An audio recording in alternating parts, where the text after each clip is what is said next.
नमस्कार, माझे नाव पूनम प्रधान मस्के आहे। मी आता 7वी या वर्गामध्ये शिकते। माझ्या शाळेचे नाव जिल्हा परिषद पानकनेरगाव। मी आता 7वी मध्ये शिकते। मी आज तुम्हाला या पुस्तकाविषयी माहिती सांगणार आहे। माझ्या गावाचे नाव पानकनेरगाव, तालुका सेनगाव, जिल्हा हिंगोली। मी आज तुम्हाला या पुस्तकाविषयी माहिती सांगणार आहे। या पुस्तकाची किंमत आहे 25 रुपये। या पुस्तकाचे नाव आहे डॉक्टर APJ अब्दुल कलाम। या पुस्तकाच्या लेखिका आहेत मना जोशी। या पुस्तकामध्ये डॉक्टर APJ अब्दुल कलाम यांच्याविषयी खूप माहिती लिहिलेली आहे। मी आज तुम्हाला ती माहिती सांगणार आहे। डॉक्टर APJ अब्दुल कलाम राष्ट्राचे 12वे राष्ट्रपती। त्यांचा जन्म एका सर्वसाधारण कुटुंबामध्ये झाला होता। त्यांचा जन्म 15 ऑक्टोबर 1931 रोजी तामिळनाडूमधील एका बऱ्या कुटुंबामध्ये, म्हणजेच एवढीही गरीब नाही आणि त्यांची एवढी आर्थिक परिस्थिती नाही अशा कुटुंबामध्ये झाला होता। त्यांची आर्थिक परिस्थिती बरी होती।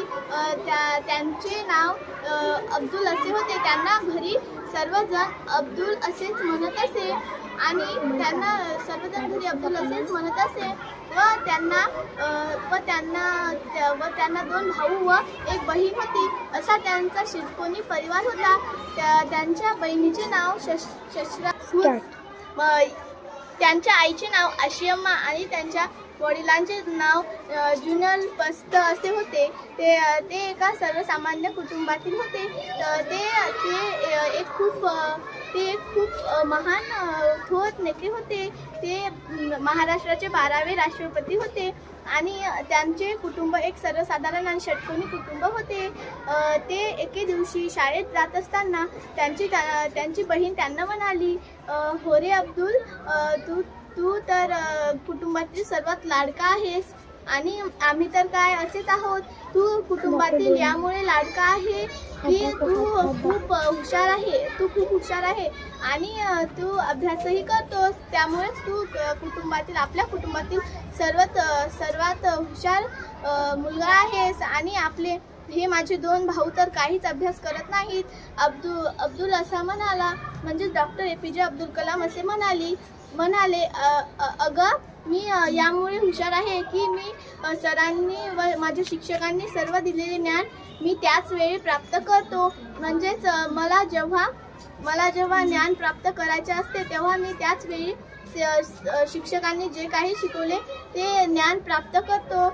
जेव्हा शिक्षकांनी मला काही शिकवले ते मी तेव्हा त्याच्या नोट्स काढून लिहित असतो आणि मला जेव्हा त्याची गरज पडते तेव्हा मी ते वाचत असतो व मनात स्मरण करत असतो। ते आमचे शिक्षक म्हणजेच एक हिंदू धर्माचे शिक्षक व एक ब्राह्मण धर्माचे शिक्षक होते। अय्यर हे त्यांचे हिंदू धर्माचे शिक्षक होते आणि अस्मिता ह्या शिक्षिका त्यांच्या ब्राह्मण धर्माच्या होत्या। त्यांना त्यांच्या ब्राह्मण धर्माच्या शिक्षिका असे म्हणत असत की, अरे अब्दुल, तू तर खूप हुशार आहेस आणि तुला तर खूप येते आणि मी तुला काहीतरी शिकवणार आहे। तू त्यामधून काहीतरी शिकलेच पाहिजे। अब्दुल म्हणाला, हो शिक्षिकाबाई, मी आज तुमचे सर्व काही ऐकणार आहे। त्यामुळे अब्दुल खूप अभ्यास करत असे आणि एके दिवशी अब्दुलचे पेपर होते। अब्दुल म्हणजे डॉक्टर APJ अब्दुल कलाम यांचे असे स्वप्न होते की मी राष्ट्राचा खूप मोठा मिसाईल मॅन बनेल आणि त्यांचे हे स्वप्न साकार होण्यासाठी त्यांच्या वडिलांनी जुलबदीन व त्यांची आई आशियम्मा यांनी खूप मदत केली व त्यांचे 2 भाऊ आणि 1 बहीण यांनी सुद्धा त्याला मदत केली। APJ अब्दुल कलाम यांना मदत केली। त्यांचे कुटुंब सर्वसाधारण नव्हते। त्यांची आर्थिक परिस्थिती बरीच होती व ते एके दिवशी त्यांच्या वडिलांना म्हणाले, "अहो बाबा, तुम्ही जर आता एका वर्षाने माझी 10वी पूर्ण होते। तुम्ही जर मला एका कॉलेजमध्ये टाकलं तर किती चांगले होईल ना?" त्याचे बाबा म्हणाले, "मी तुला चिखलीमधील स्टँड वर्केप या कॉलेजमध्ये टाकणार आहे." तर अब्दुल म्हणाला, डॉक्टर APJ अब्दुल कलाम म्हणाले, "हो, मला त्या कॉलेजमध्ये नक्कीच टाका." तर APJ अब्दुल कलाम यांचे वडील म्हणाले, हो मी तुला त्या कॉलेजमध्ये टाकणार आहे. व ते डॉक्टर APJ अब्दुल कलाम म्हणाले, मी त्या कॉलेजमध्ये नक्कीच जाईल. व ते त्या कॉलेजमध्ये गेल्यावर खूप अभ्यास करू लागले आणि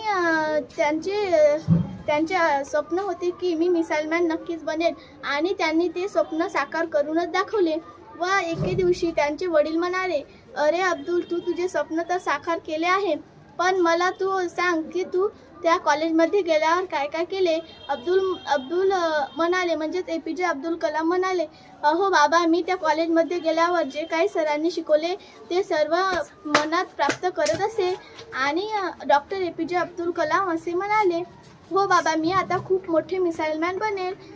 व एके दिवशी डॉक्टर APJ अब्दुल कलाम हे कॉलेजमध्ये असताना त्यांनी अशी सूचना ऐकली की आपल्या राज्यात एक परीक्षा होणार आहे. त्या परीक्षेमध्ये आकाशवाणी याचे सर्व काही माहिती लिहिलेली आहे. मी तुला ती माहिती सांगणार आहे आणि त्या माहितीमध्ये जो कोणी पास होईल त्याला आपल्या महाराष्ट्राचे 12वे राष्ट्रपती बनवणार आहोत. तर त्यामध्ये डॉक्टर APJ अब्दुल कलाम हे पहिले आले. धन्यवाद.